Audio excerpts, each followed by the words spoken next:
Welcome to T2T with Tom Pfeiffer and Ty Martin.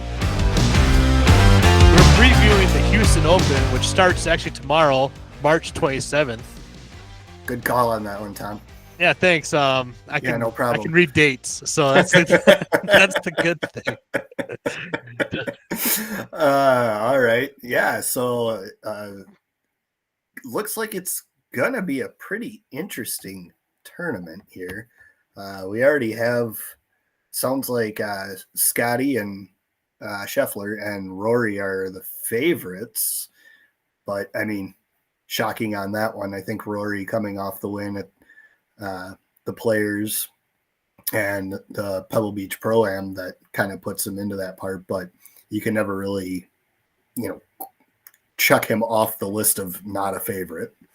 Yeah, for sure. And, Rory with those wins, but also Scotty Scheffler, the number one golfer in the world.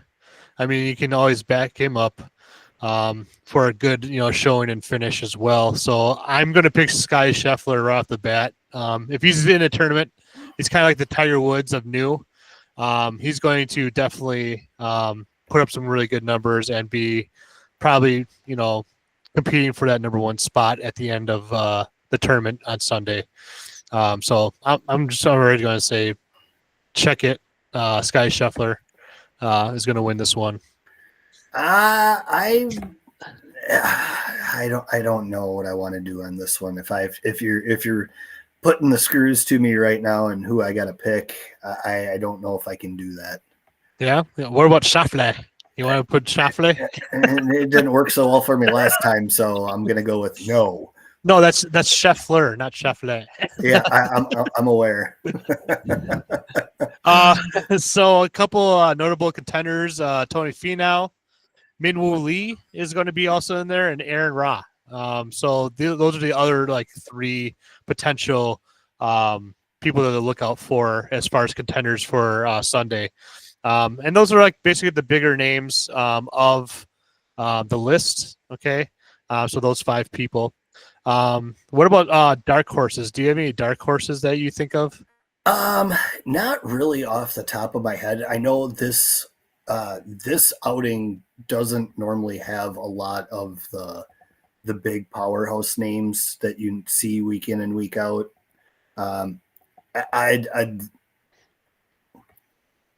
I'd love to see Ricky do something. I really would. I'd love to see Ricky Fowler do something. Man, he is so due for a really good win. Yeah. I wish he could, contend a little bit more in those bigger, tournaments, especially the Masters coming up and stuff like that. Seeing his name in the leaderboard. He wins a couple here and there, or he finishes second or third or top 10 usually. But to get that notable win would be great for him. And if he wins this one and then goes into the Masters and does something, that'd be great, right? Oh, it'd be amazing to see. I mean, Ricky is. I think that just about every golf fan can agree that he's a favorite. He gets right down to the end a lot of times and kind of falters and but it's golf. It's hard. Yeah, and he's been going through a huge swing change too with Butch Harmon and stuff like that. He was really flat on the top of his swing, and now he's trying to move that club further up on the top of his swing, so he's not so flat. And so the reason why you would want to do that is because you can make more mistakes when you have a more natural swing path than a flat swing path. And I'm one that actually I used to have a really flat swing path as well with compared to Ricky as well. Maybe not as flat as his, but it was pretty flat. I'm surprised you're not taking Jacob Bridgman. Is he in this one? I didn't even look at the whole list. Yeah, he is. I'm sure he's down on the list, so I'm still hating on him, I guess. Yeah, I know. I mean, I had to throw it out there. I can't believe you're not taking him. I mean, he did finish third, so yeah, you can't hate him on the players. So. Mister, he's not going to win, but I hope you do. I know Victor Perez is always somebody. I think last year he was in the top 20, and he had a strong Sunday that moved him up. So, I mean, who knows? I mean, it's you pick, if you do DraftKings or Underdog or Prize Picks or whatever, every week you put a lineup together, and it's like, oh, this is going to be great. This is my team, and then you get this Sunday and you look at it and you're like, what in the heck was I thinking? Why didn't I take this person? And it's like, oh, well, guess maybe I should have looked into it a little bit more. Yeah, right. Now, what's really good about the Houston Open, though, too, is that they are in the same venue for the last 5 years.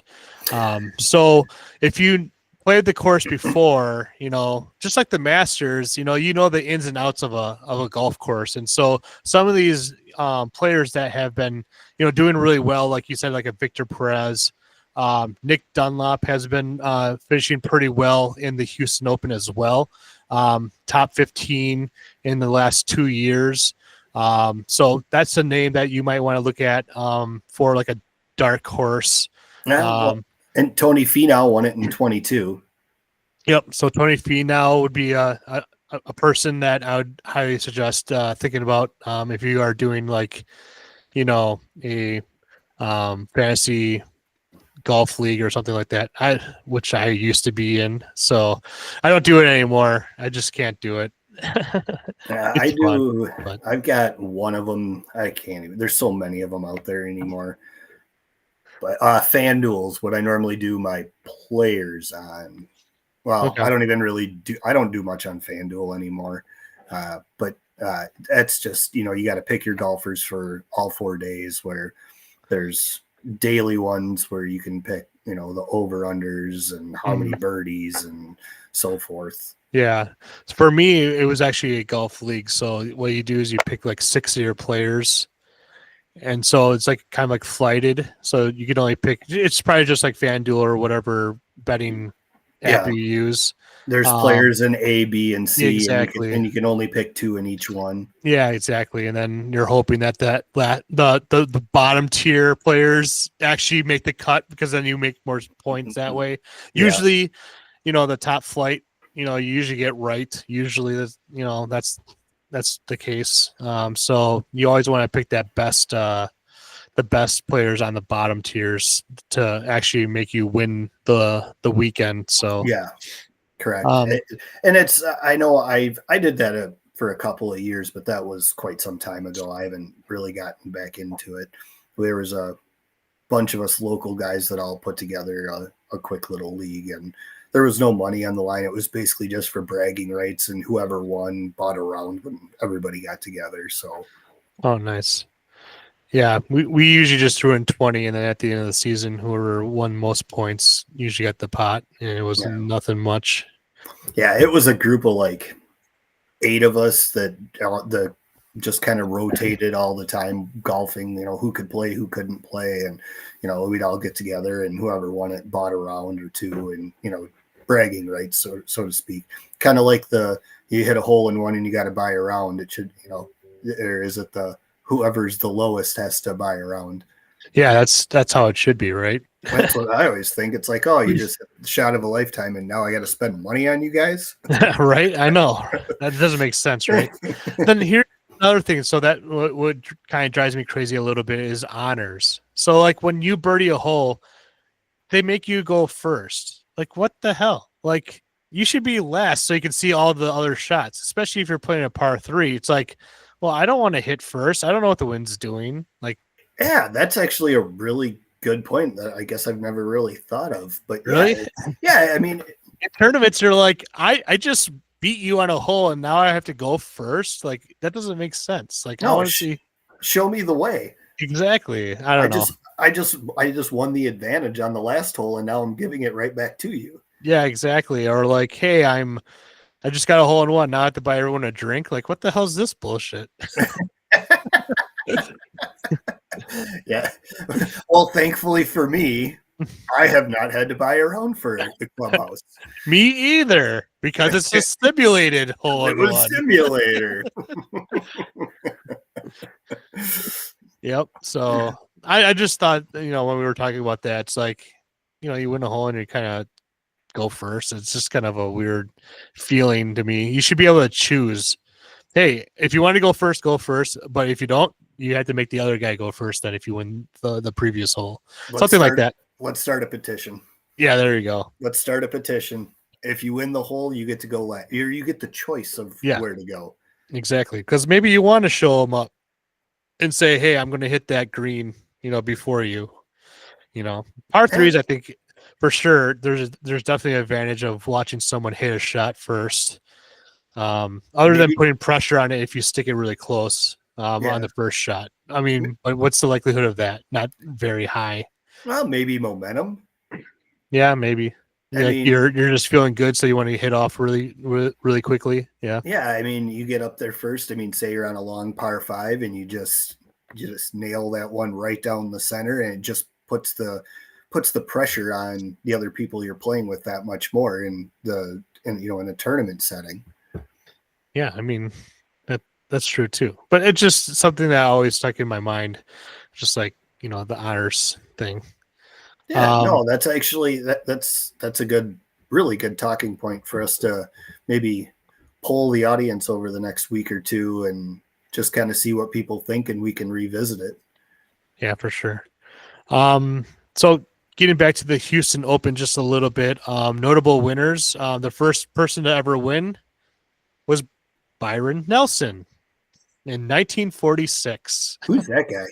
I don't even know. I think he's pretty good. I don't know. He was. Then Arnold Palmer won it twice. Fred Couples won it twice. Phil Mickelson won it. And then, like you said, Tony Finau also won it a couple years back. So just there has been some notable wins there. So yeah, I don't know what else you want to talk about. Anything else or about actually this weekend? I mean, hopefully I get to watch a little bit more than last weekend. I mean, with it being the kickoff to the tournament, definitely took my attention last weekend, but it's supposed to be cold and rainy all weekend. Yeah, I know. So I think Friday it's supposed to be 70 plus here, and it's like, I'm going to be stuck working. So, and then it's like, too bad it didn't carry over into Saturday so you could get out and play around. But right, Mother Nature is going to slam that fake spring in our face. Yeah, I know. I was thinking about like just hitting and chipping and putting today, just because it was just an okay sunny and 46-degree weather day. Yeah. And then looking at the weather, it's supposed to rain for the next week off and on. So there's little spots here and there, but who wants to practice or play in a swamp? So right. It'll probably be another week before we can even hit outside or anything like that. I mean, just go to the simulators or go to the bays and just hit, off the mat. So Saturday we got some errands to run in the morning, but we talked about maybe going and hitting in one of the local simulators for a little bit, for like an hour or so, just to do something to do that's not in the house while it's crappy outside. Yeah, for sure. And so talking about hitting and things like that, I never really asked you about this, but what do you even hit with, and what are you using right now? I don't even know what clubs you even use. I mean, maybe based on the hat, I could maybe predict, but I am mainly Mizuno. Everything but my putter and my driver are Mizuno. But I've been Mizuno now for I think I switched to Mizuno about 7 years ago. Majority of my clubs. Okay. I played TaylorMade for majority of, from when I got my first real set. I mean, I played, I think, Northwesterns when I was a kid, I think everyone played Northwesterns or Wilsons. Yeah. So, I mean, I played that when I was a kid. And then, as I got older, actually, I think my first set of adult clubs, actually, I don't think I know now that I'm thinking about it. I got a set of Cleveland TA3s in probably 2000. I don't even remember when I got them. It's been that long ago, but it was a set of TA3s, and I got them from a Cleveland pro at a local course where I used to live, and he sold them to me for next to nothing, and my parents bought them for me for my birthday. And as I that really kind of pushed me into golfing more once I got in an adult set, not a intermediate set. And, oh, well, I left my 6-iron somewhere and I never replaced it, that sort of thing. Oh yeah. Yeah. So I remember as a kid too, when I first bought, when my dad first bought me a set, it was the Kmart special, whatever. I don't even know what the brand was called. It probably wasn't even a brand. It was probably like Power Built. Something like that. It was something. But I just remember it was like basically you had the driver, which was a flimsy, shaft that you could probably hit flies with, and it'd be perfectly fine.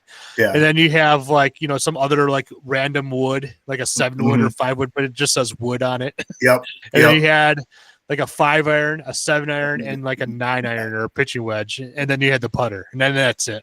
I think my set was my intermediate set. I was a driver, a 3-wood, a 5-wood, and then a 3, 5, 7, 9, and a wedge and a putter. I think that was my intermediate set. Yeah. There might be one club too much, but I think it was 3 woods and 5 irons and a putter.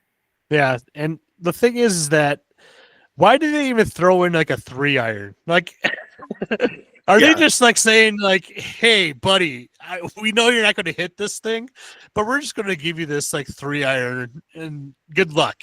Yeah, even though you have a 5-wood in your bag, Yeah. Well, I mean, you figure a 3-iron back then was, back in the mid 90s was probably what, like a 24 degree? Yeah, I have no idea. But it was probably as thin as a sheet of paper though, too, like Ricky Fowler's Cobras. Yeah. Like, well, I mean, think about it though. I mean, a 4-iron now in a cavity back is between a 21 and a 24 degree. That's true. Yep. I mean, it's, you when you're out on the course and you run into some of the older guys that are playing clubs that are 20 plus years old, you see 3-irons, and your 4-iron that you have in your bag is stronger than their 3. Yeah. Well, I used to run with a 2-iron, so that's how much I knew about the game back in the day, like about 10, 15 years ago.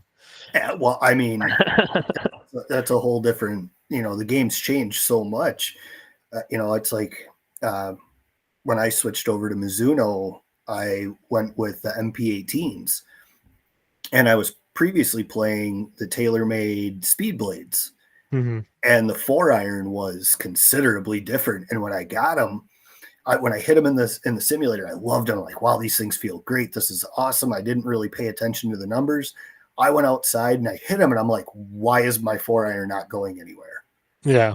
My other 4-iron, I could hit so much farther.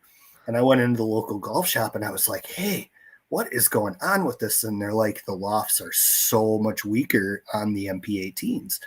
And I was like, well, can we make them stronger? So we bent them 2 degrees stronger, and it got it closer to where it was. And then I just had the adjustment.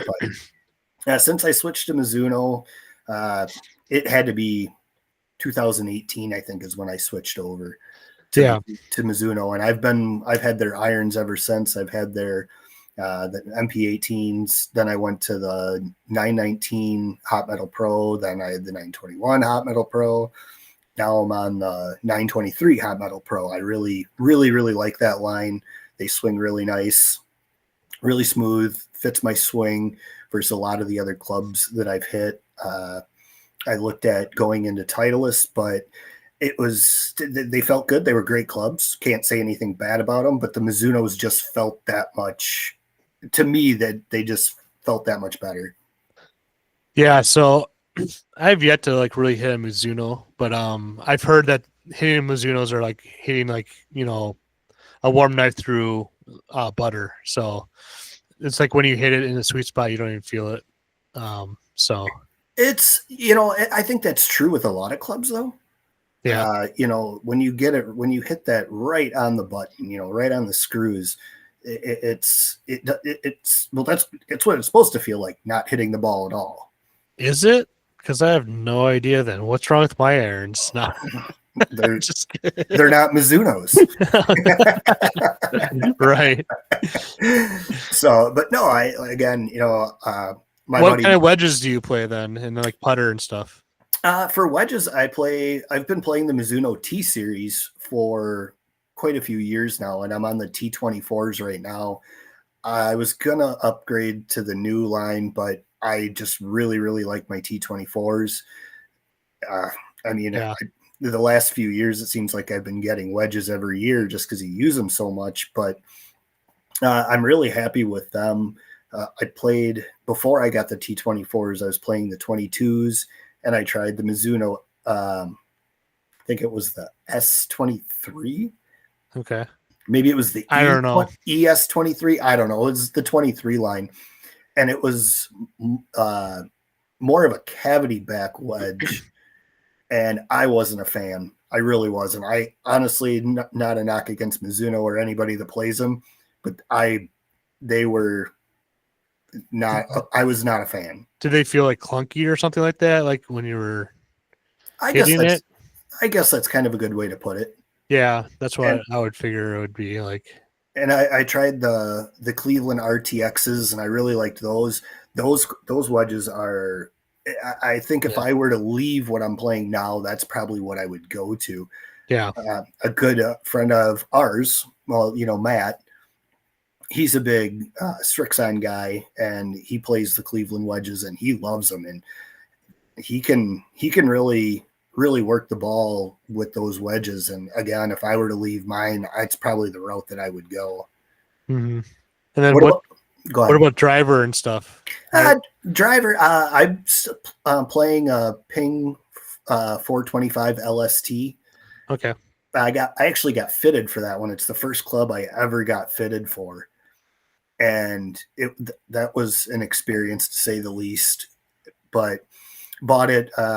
Actually, I ordered it before you could even buy it. I mean, it was in before the pre-order. Whoa! So you're like the man. No, you knew the man. It was where I was getting lessons from. They got him early, and and I said I was going to do my driver fitting. He kind of said, "Hey, you want to try this one out?" And I was like, "Well, yeah." And honestly, I thought I was going to walk out with a Titleist. I really, really thought that's what I was going to walk out with. Yeah. And it came down to actually the Mizuno STG and the 425, but the 425 just felt a little bit better, and the numbers were a little bit better, and the price was almost identical. So I was like, well, numbers don't lie. So I went with it. I still have it. I love it. Every year, well, I shouldn't say every year, but this year and last year, I'm like, I'm getting a new driver this year. It's time. I'll go to the fittings for Cobra and and then you see the price and you're like, maybe I'll just hold on to this driver just one more time. Well, it's not even so much the price, but when the numbers are almost the same, it's like, why spend the money? Well, that's what I mean. It's like, if I'm spending $800 to $1,000 on a club, it better give me like 15, 20 yards difference like every time. Yeah. And it's funny because when I got fitted for my driver, I was playing a Cobra F9. And I had good numbers with that club, and I really liked it. But the numbers from the Ping, from the Cobra, lights out. I mean, it was, I think, 22 yards different. Spin was almost 1,500 less. I know spin obviously is your swing, not the club, for the most part. But I also shortened it, was playing a different shaft that was built more for my swing versus what I had. So, I mean, for you guys, we talked about fittings before and whether or not you should do it. And that is one of the nice things about going to fittings is they try all these different shafts to figure out, do you hit the ball low? Do you hit the ball high? Where's your trajectory? Where's the weight that you need? So that's something to think about, just to kind of highlight about what we talked about before when it comes to fittings. And it did it. And now every club in my bag is fitted for me. Well, so we didn't really talk about fittings, but we talked about lessons. And so I think you should always get a lesson first and then probably a fitting next. Some people are like, oh, you just got to get a fitting so you can then buy these brand new clubs and then you get lessons and then you fix your swing, and then all of a sudden you're like, well, these brand new clubs don't mean anything anymore, right? So Yeah, and that's true. When I did my fitting, I was, I think, 8 lessons in, yeah, and and then I did my fitting. no, But I totally agree. I'm saying if you decide to go and get a fitting just because everyone's like, oh, you should get these clubs fitted without ever having a lesson or anything like that, you're basically going in a fitting blind.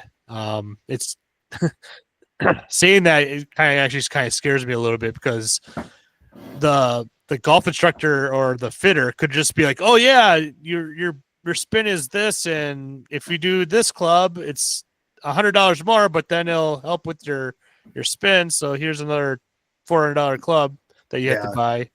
Instead of like, hey, I get lessons. I know what a spin is now. I know swing plane. All the stuff that helps me with my swing, and then you can go into a fitting. And I'm not saying a fitter is going to like try and upcharge you or sell you. I'm I just completely saying. disagree with that one. Well, Yeah, I'm just trying to save a little face here, but I guess I should say it depends on where you go. yeah, that's true.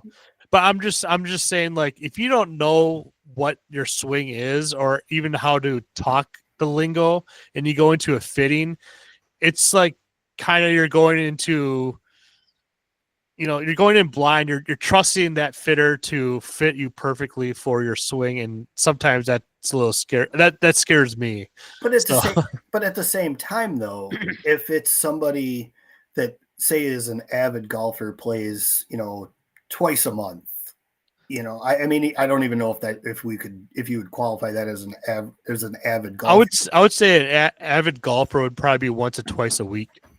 So even if you get to that point, though, a lot of these avid golfers that play Saturday and Sunday, or maybe a night after work and then around on the weekend, they might not have time for lessons. So when they do go in to get a fitting and they get to try they get to try all the products, they're going to see what the numbers are with their current swing that they really aren't going to make better. But I completely understand that, if you're planning on taking lessons and you're planning on improving your game, for sure, you go out, spend $3,000 on a set of clubs, and then you go do 10 lessons, and all of a sudden those clubs could be worthless to you. Yeah. If you're an avid golfer, like I said, you got to invest in your swing, man. Like you have to take some lessons. I'm sorry. Yeah, but not everybody has that time. But you do. If you can go out and golf around, you have time to take a lesson. Oh, So instead of going out, you take a lesson that day. So on Tuesdays after work, hey, I'm taking a lesson. On the weekend, I can then work on my lesson then. Or fair enough. I'm just saying, if you really want to improve in golf, taking lessons will definitely improve your golf game.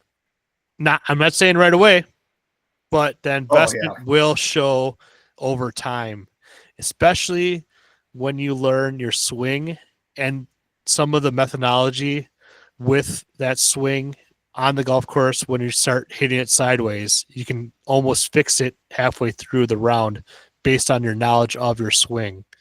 And that really helps because the key to everything is consistency. So if you're able to hit the ball consistently the same way every time, you should be able to score really well and lower your average. And so that is one of my philosophies is if you're consistent, you will start to see your scores become lower and lower and lower on average. Fair enough. I'm sorry, but that's how I feel. So no, it's I mean, I just know a lot of people that could rainy Saturday they can't go out and play. Oh hey, maybe I'll go get a fitting. Yeah. Because something's open, even though, they might have kids, family, whatever the case may be, work, they travel, they just don't have time for it. That's all I'm saying. And I agree with that. Like, I mean, who wants to frickin' take a lesson where you can then play 18 holes with buddies? I mean, what's more fun? A fitting or lessons or hanging out with the guys, after work? I mean, obviously you want to do that, hanging out with guys after work. But if you really want to improve your golf game, I would suggest taking a lesson here and there. So. Yeah, no, I completely agree on that point. You know, we're agreeing to. I know, agreeing to agree. We're agreeing to agree. What kind of 2x4s are you swinging? So I was kind of like a brand whore a little bit. I was a Nike guy, so I had all the Nike clubs, which were good. They were They had a lot of really nice clubs there. Well, the biggest funny one was the Sasquatch. I was just the sumo Sasquatch. The sumo Sasquatch that sounded like a shotgun. Well, not really a shotgun, maybe like a Thai 22. Ping. Oh, that thing was. And it would just go on forever. Oh, so I had that. Yep. Do you think that ranks up as the worst driver ever? Hey, I hit it a ton, so everyone was looking at the big square head. When you say a ton, you mean times, not distance. Tons. There's also a ton too. No. Yeah. Oh, I mean. Yep. That club. The yellow head and the SQ on the bottom. Oh yeah. You could be 4 holes away and just somebody'd hit that and be like, well, somebody's got a Sasquatch. Exactly. I mean, that thing was so loud. People the first time hearing it, they're like, "What in the hell is that?"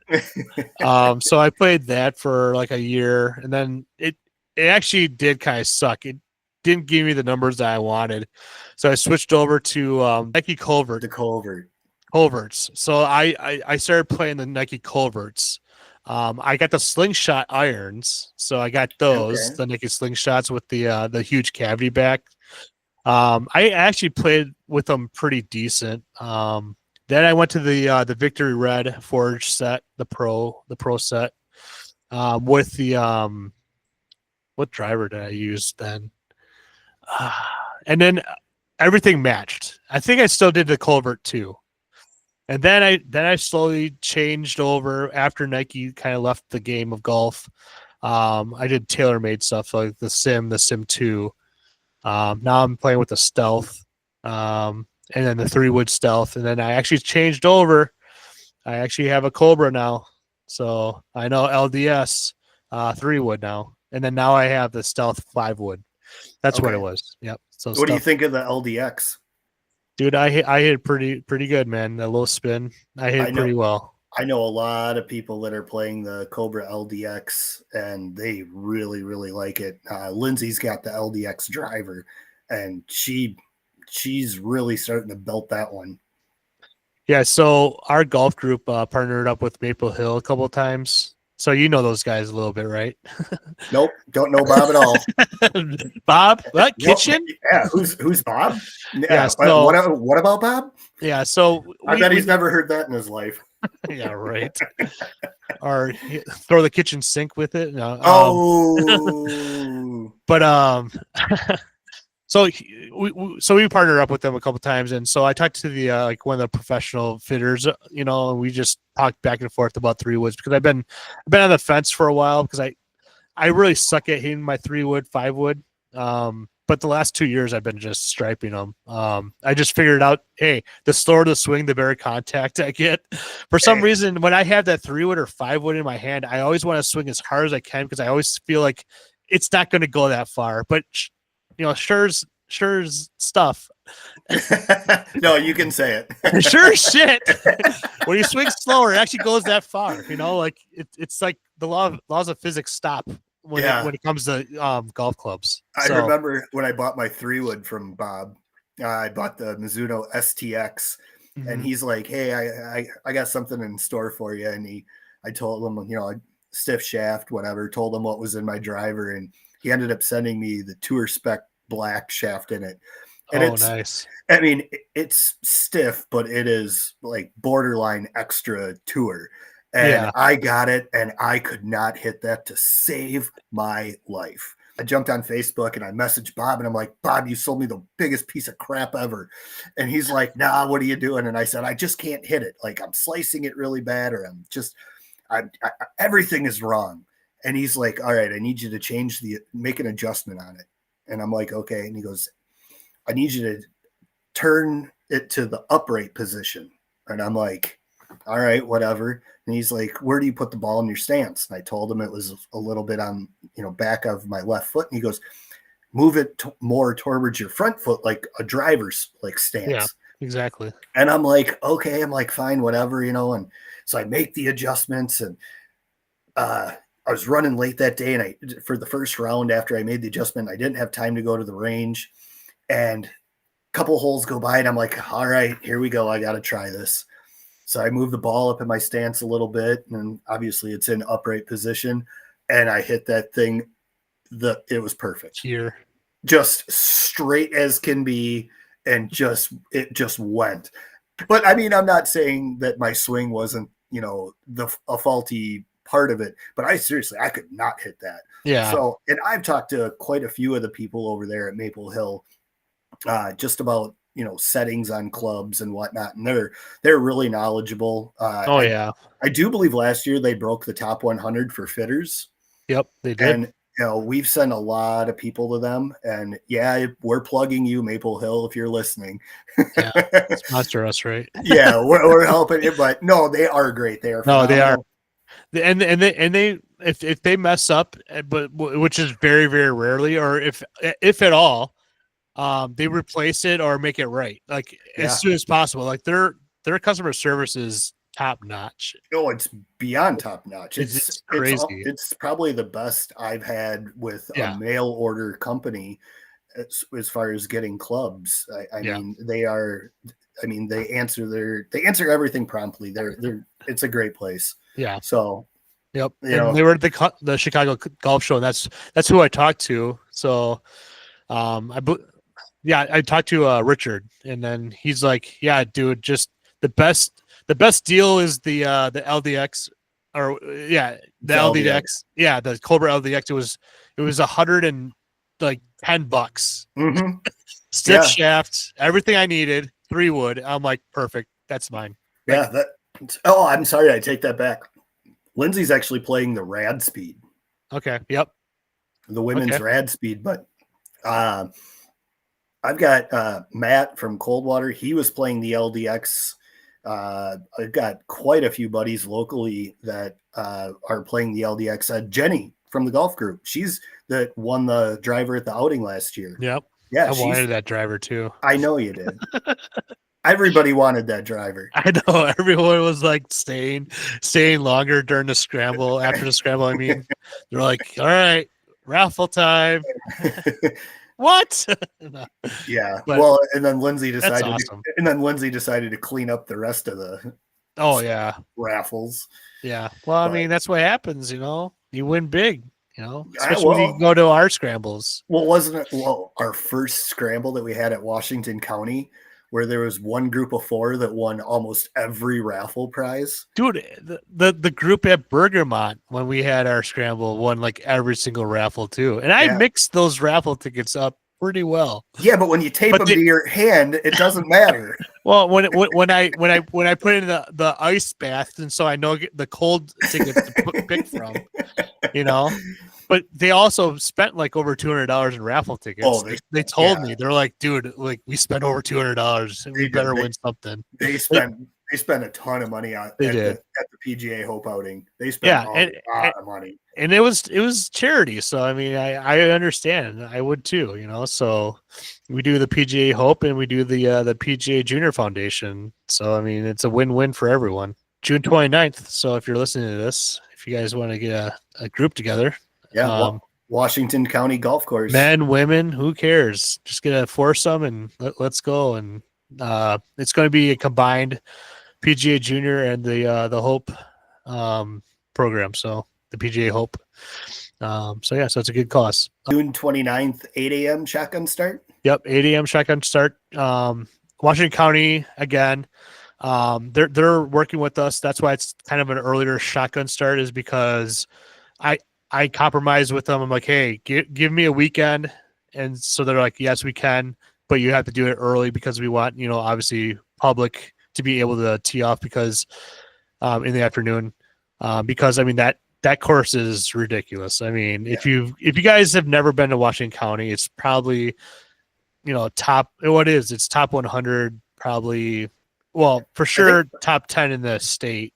I think it might actually be in the top 150 public courses in the country. Yeah, I believe it is. I don't know exactly the numbers. I know they fluctuate up and down. A Yeah, couple of years ago, I mean, I think they were in the top 50, to be honest. really. Like there was one time where it was like, I mean, it's spectacular, and the prices.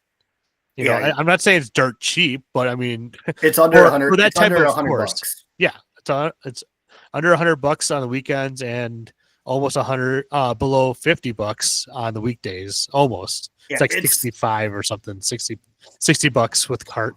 it is a really really nice course. I mean, the first time that we had the outing there was the first time I played it, and Yeah, I mean, we got completely spoiled by the weather after the rain went through yeah, year one. It was just absolutely gorgeous out. But yeah, I mean, the greens are fast. They take extremely good care of it. I mean, yeah. I I have one complaint. Oh, geez, here we go. Just kidding. It's a county park, so it's beer and seltzers only. Oh yeah, that's true.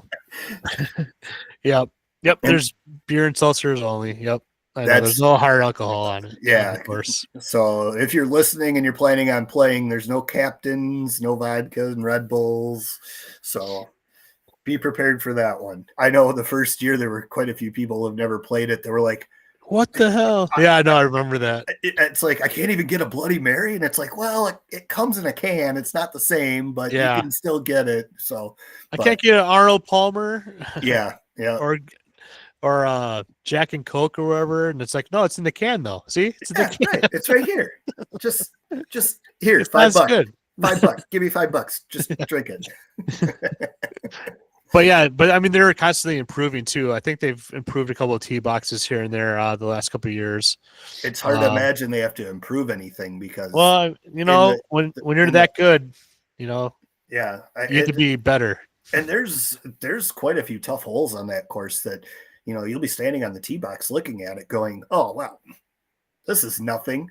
And then like the way that the layout is, and whether it's uphill or downhill, and then you hit your ball and you're like, oh shit. Yeah. Well, I mean, there's what I thought it was going to do. Yeah, there's a lot of fescue out there. Yep. So I mean, you can get in trouble real quick if you hit that fescue. Not to deter anybody from coming. No, but the course it's pretty wide open for the most part. I found plenty of trees out there. Even though there's 5 of them, I think I found 4 of the 5. It's a linksy course, but yet he's found trees on the course. You were there. You saw it. Oh, yeah. Good thing I wasn't in your group. No, yeah, you were in front of me, and I was trying to hit you, and instead I hit the tree. Well, I was in the middle of the fairway, so I had nothing to worry about. Yeah, you were safe there. Oh man. Okay, so getting back to my my golf set. So maybe I took an exit on the wayside there for a few. Yeah, so stealth driver, Cobra 3-wood, stealth 5-wood, Titleist AP2s I got last year. Well, actually a year and a half ago. But you're getting 923 Hot Metal Pros. No, I'm not. I know you're selling those. I'm still. I don't know, man. I'm probably. I go back and forth all the time, and I'm like, I need to find something that I feel comfortable with. I don't know, but I've yet to find that. The thing is with me, I've gotten fitted. I went to like Golf Galaxy or whatever, Golfsmith when they used to be around. One of those, and I got kind of fitted for irons, and the guy's like, well, pretty much you're standard on everything, standard shaft, standard, lie, angle, and all that stuff. And I'm like, oh, that makes sense. Because I did all the board stuff. Like you hit the board to see how the iron hits, and if it's square, was hitting it perfectly fine with the standard, all that stuff, and I'm 5'9", so I'm kind of like, kind of like the average guy. And so standard everything. So I can literally almost buy something off the rack if I really want to. I haven't seen really a whole lot of difference here and there. I did hit the Strixons. They are a little bit stronger in angle. So I was hitting them longer, but that was expected. Well, so hopefully. So yeah. Yeah, right. I would hope so, right? So AP2s for the irons. And then for my wedges, I have Vokies. I don't go all the way down to the 60. I found that like for myself, I'm like a sweeper for the most part. So I sweep at it. And so with the 60, I tend to like get under the ball a little bit more sometimes. And what happens is that it kind of floats up there and it gets a little bit high and I get too much under it. And so I leave a lot of shots short with the 60. So I don't do a 60, but I do a 58. I seem to catch the ball a little bit more with the 58. And so I like the trajectory to be a little bit lower, more of like a line drive shot. I feel like I can control a little bit more, especially with the courses that I play more consistently, especially Ives. So if you ever play Ives Grove, it's always windy. It doesn't matter if it's stale air around the area. Once you hit the golf course, Ives Grove, it's wind. It doesn't matter. It's at least 20 miles an hour, if not more. So we just call it the Ives wind. So I love that trajectory of nice and low, so I don't have to worry about the wind as much. So you still got to worry about it. What degree wedges do you play? So I play, what is it? Shoot, 50 degree, 54 and 58. So I have a four degree gap in between. And then the pitching wedge that I have for the AP2s is the 46. Yeah, that's the same as I play. I think my pitching wedge is like a 45 and a half or a 46. All my irons are about 4 degrees difference. Yeah, pretty close. Yeah, and my gap wedge is a 50, and then I play a 54 and a 58, and I think I've been in that group range for degree for I don't even know how many years now. Yeah, and I Frankensteined my set. So my buddy, actually a former student of mine, was selling his shafts, his KBS's tours, tapered. For a good deal, and so I bought those, and then I'm like, crap, now I need a head for these shafts that I have for a really good deal.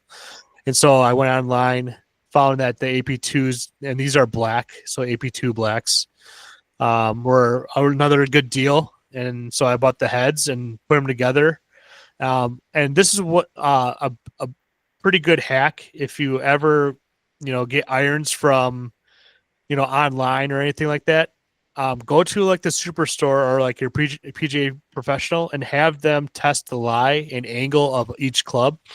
Yes, that is highly recommended. Yeah, and so that's what I did. So I went to the PGA Superstore because I knew a buddy there, and they put the clubs together. And as they were finishing up, I told them to check the lie and angle, so I knew exactly what my clubs were. So then I could get my wedges perfectly 4 degrees difference with the other irons.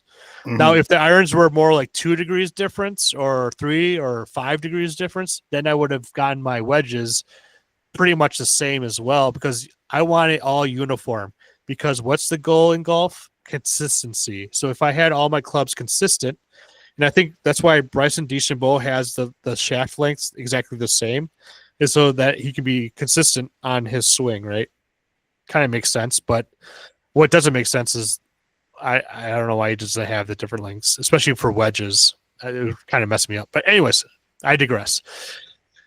So you want all the degrees to be the same so that you're more consistent and knowing your yardages. Okay, so, and that's the biggest thing.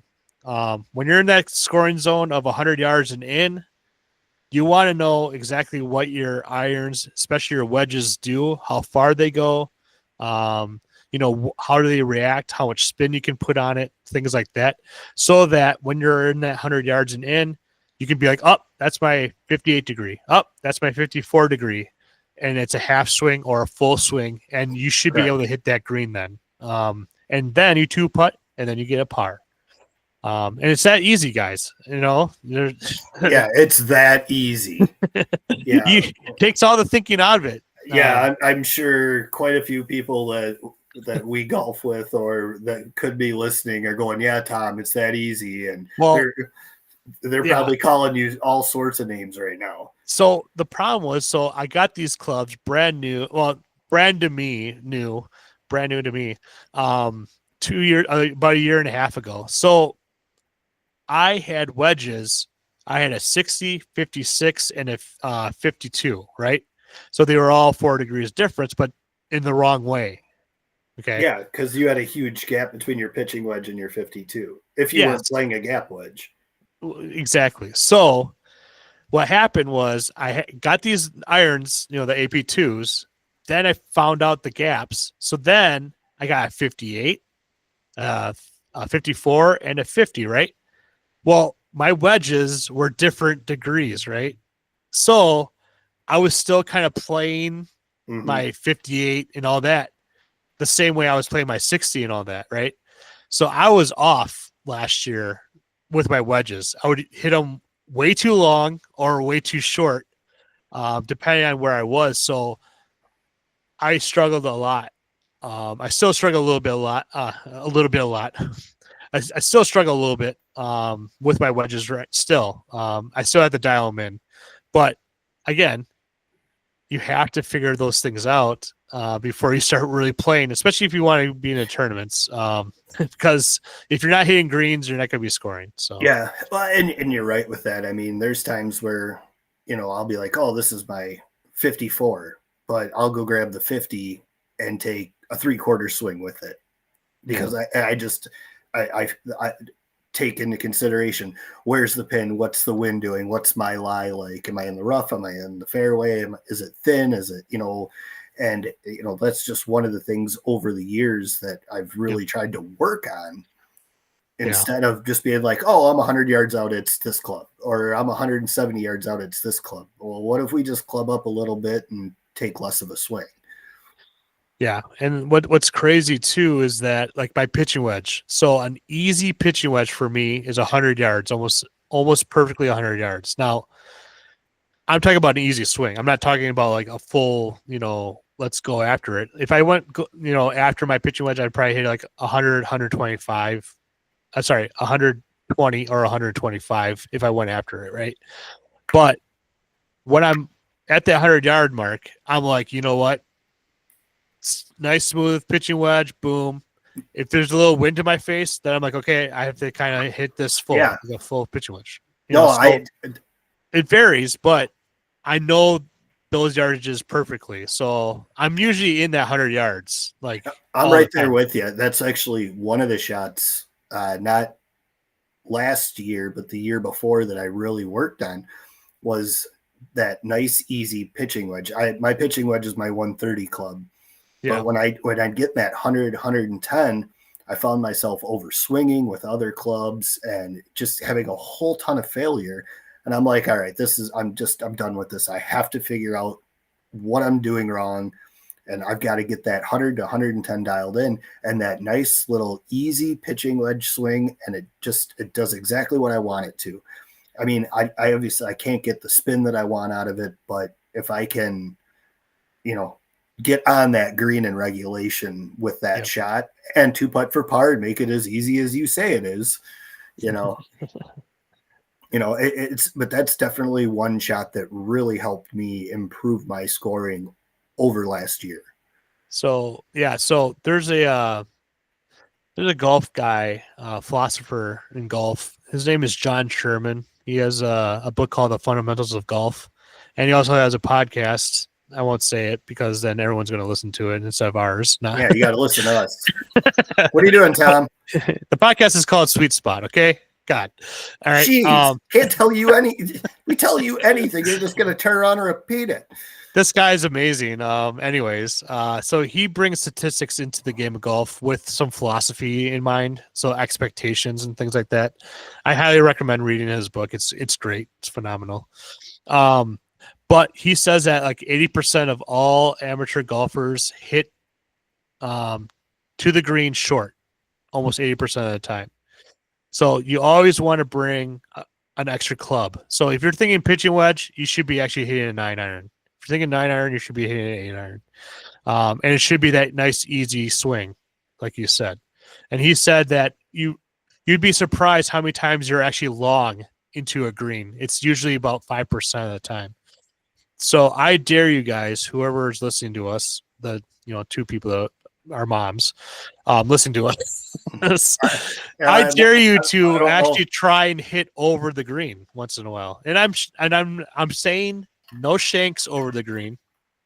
I am saying hitting a proper shot into the green and try and, use that extra club. We've all shanked it over the green. Let's get that straight right now. Oh, hold on. First you gotta duff it short and then skull it over the green. Yes, I know. I didn't know my 60 degree could go 150 yards. Yeah, we've all been there. And but yeah, I'm so pretty sure no one wants to talk about it. So I have my Vokey wedges, SM9s, almost brand new now. And so I was overhitting them a lot. And more than the philosophy of trying to hit it over, right? And then my putter, I have a TaylorMade 3-line putter. So it's the 2-dot with the 3 lines on it, the red blue. I got that new to me last year. And I also have the reverse grip on it, or it's called reverse grip. I think so. Reverse taper. The reverse taper. So it's skinny on top and then fat in the bottom. Do you have a chipper too? Like the dual-sided ones? I'm getting old enough that I might need it. I might need that aid. Yeah, I'm playing Scotty Cameron Newport 2. I've had it for probably, I don't even know how long I've had it. A long time. If I offered you $100, would you sell it to me? Never. Exactly. See, that's the answer I wanted to hear. I think if you offered me 1,000 for it, I wouldn't sell it. Yeah, exactly. So you always had that one club that you wanted to be like, there's no way I'm selling that club, right? Right. Yeah. So I no. In all honesty, I have bought that gap wedge. I have bought many putters over the years to give them a shot, and mainly because I was struggling with that one, but it wasn't the equipment; it was me. I mean, I'm not even going to even remotely come close to denying that. And the last one I bought was a Mizuno M-Craft, and it was I think it was the M-Craft 3, so like a half moon. Yeah. And I was like, all right, I'm going to play this. I put my Scotty Cameron off to the side, and I said, I'm playing all year with this M-Craft. And I started out really, really well with it. I liked the feel of it. I changed the weights on it. I changed the grip. I was like, oh, I might have found something real here. Well, after I played about 5 rounds with it, I found myself falling back into old bad patterns. And it was just the difference between the blade and the half moon, but the same bad shots were happening. And I'm like, no, I'm going back to my Scotty. I'm sticking with it, and I'm just going to practice. And I sold the M-Craft, so I didn't even have to worry about it anymore.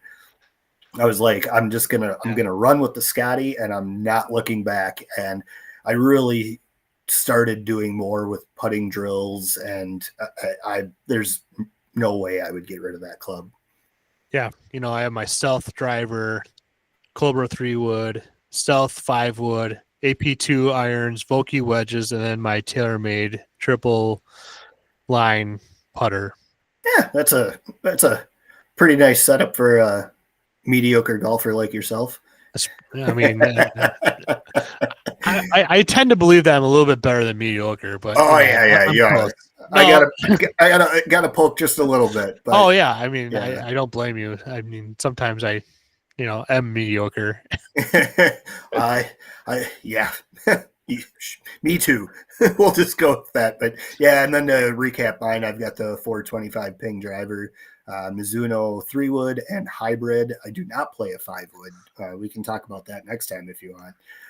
But then Mizuno irons and wedges and a Scotty putter. So maybe next time since we kind of hit on golf balls, maybe we talk about that next time.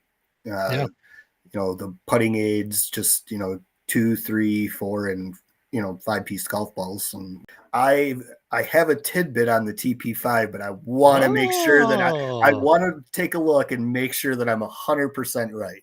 Oh, a little teaser there, huh? Yeah. So okay, we'll save that for next time. Yeah, for sure. And we would just like to thank Maple Hill and also Washington County for hosting our Scramble this year. Again, June 29th, it's at Washington County, and it's going to benefit the Junior Foundation and also PGA Hope, which helps veterans get into the game of golf. Yes, please come join. It's a great time. PGA Junior Foundation brings a booth, and they have their own raffles as well. They've given golf away throughout the state at some of the nicer courses in the past. Who knows what they're going to do this year? They pretty much show up and surprise us. We don't know, but they haven't disappointed yet. Yep, exactly. So hope to see you guys there, and that will be it for this episode.